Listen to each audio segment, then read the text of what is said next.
So, when doing these horror reviews this year, I wanted to go through a lot of my backlog of books, but also my backlog of comics.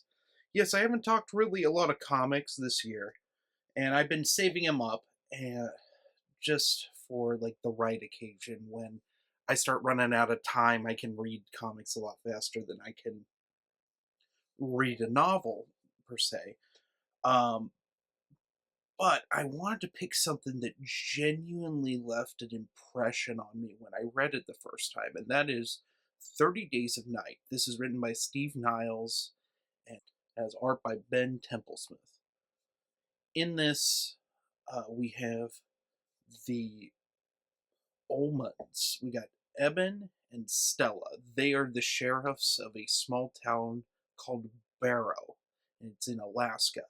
And the reason it's called 30 Days of Night is for basically a month in this town, there is no sunlight.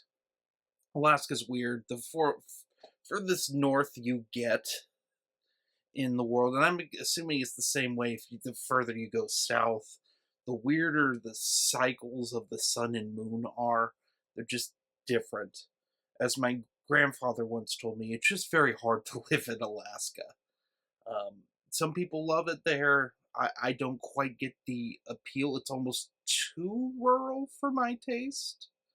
It's not almost, it is. It's just too difficult. But there is they breed a hardy people. Let's put it that way. Anyway, a bunch of vampires have discovered that this is an occurrence that happens, that they could just basically go on a bloodthirsty bender and just kill an entire town for a month. So all these vampires show up and they start laying siege on the town, and that's pretty much it for this story. There is some interesting vampire politics in this. There's a character named Vincenti who's like an elder of the vampires, and he's like mortified that a bunch of younger vampires have come and just are reaping havoc on this town. And that's an interesting dynamic. Also, it's almost treated like the vampires are also kind of zombies, which I like, with like the removal of their head is like the only way to kill them other than sunlight. So that's fun. Um I don't really have any complaints about this other than I wish it was a tad longer.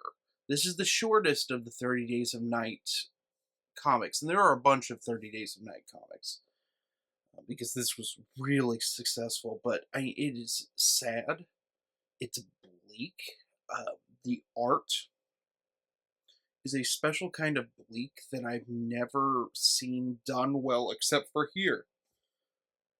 I've seen this art style before. People trying to copy this in like I believe some Aliens comics and some Star Wars stuff, but it never.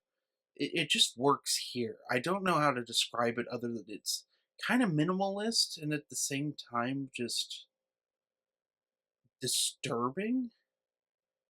It's very well done.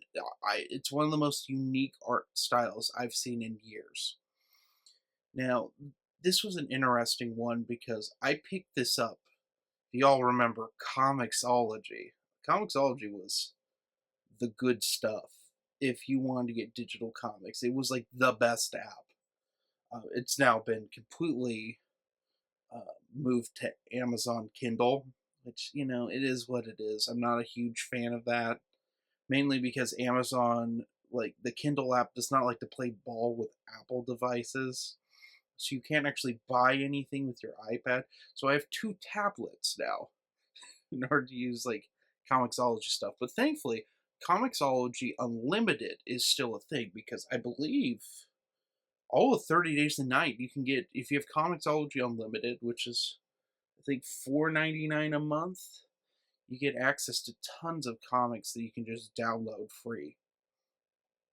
So anyway, what would I rank 30 Days a Night? It's a solid 5 out of 5. This is one of those I talk about sometimes the perfect novel. Like I think Red Dragon by Thomas Harris is the perfect novel.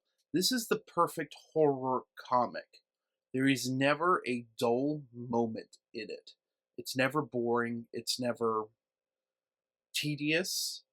It is just no fat. No fat on it whatsoever. Prime muscle, chef's kiss, well worth your time. So, anyway, have a nice day.